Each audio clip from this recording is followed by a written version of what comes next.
my name is Grace Hawkinson. I want to share my story with you in the hopes that it might stretch your perspective, giving you courage then to stretch your comfort zone. Like most of our children in waiting, I experienced abuse and neglect at the hands of my primary caregiver at an early age. As a result, I was bounced around from home to home, and by 18 I would find myself homeless. This trauma created a lot of complicated emotions in my developing brain, and with no tools to process them in a healthy way, I began to have violent behaviors and predatory thoughts towards children younger than myself. Those behaviors and thoughts I had as a young child were rooted in the profound sense of powerlessness I felt due to the trauma that I was living through. Despite all this, at 14, I met a woman named Laura, and my capacity to function in those grim circumstances began to change. From the moment we met, Laura embodied to me the unconditional love of Jesus. She did this not by grasping for a tangible solution to the cards I had been dealt, but by sitting with me in it.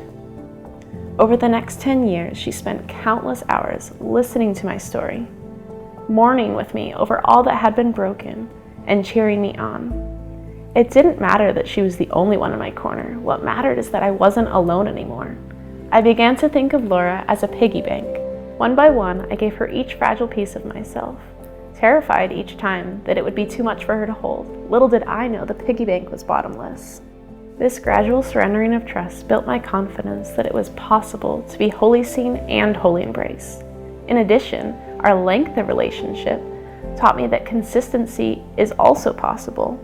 This gave me the capacity to combat the commitment issues that I developed from the instability I had experienced. Because of the trauma in my early childhood and the emotional safety I found in my teens, I then developed a passion for the protection of kids from hard places, especially older kids with significant needs.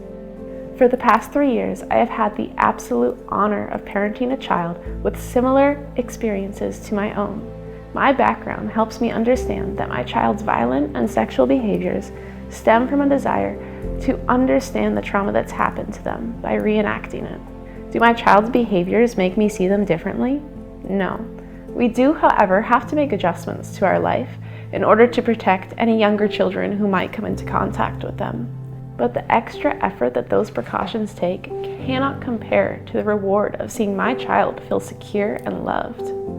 I think it would be safe to assume that most of you share this passion of mine to see children feel safe and loved. Laura's motivation for her love was faith-based. Yours doesn't have to be, you just have to be willing. However, I know the practicality of these things can be scary. Opening your heart to a child with significant needs can be very vulnerable, but just dream with me for a moment about the lives that could be changed. You've probably heard it said before that every kid is one caring adult away from being a success story, and I'm here to tell you it's true. Because of one grown-up 10 years ago who wasn't too different from yourselves, committed to loving me, I've now been able to welcome nearly 40 children into my home who might not have otherwise known what it is to be loved and treasured. This is the legacy you have the opportunity to leave. I know the need can be overwhelming. In Alaska alone, we have 3,000 kids in the foster care system, and 800 of those are waiting for adoption. Without families like yourselves stepping up, these children will most likely age out of the foster care system, entering adulthood alone without the capacity to combat the generational cycle of dysfunction. But please don't let this huge need paralyze you. Remember, it only takes one caring adult, like Laura, to flip the script of a child's story. My prayer is that you who have the resources to care for a child with challenging behaviors, like we've discussed today, would have the courage to become equipped to do so. We are not our behaviors. We here at the Heart Gallery believe that there is a family out there for every Alaskan child in waiting.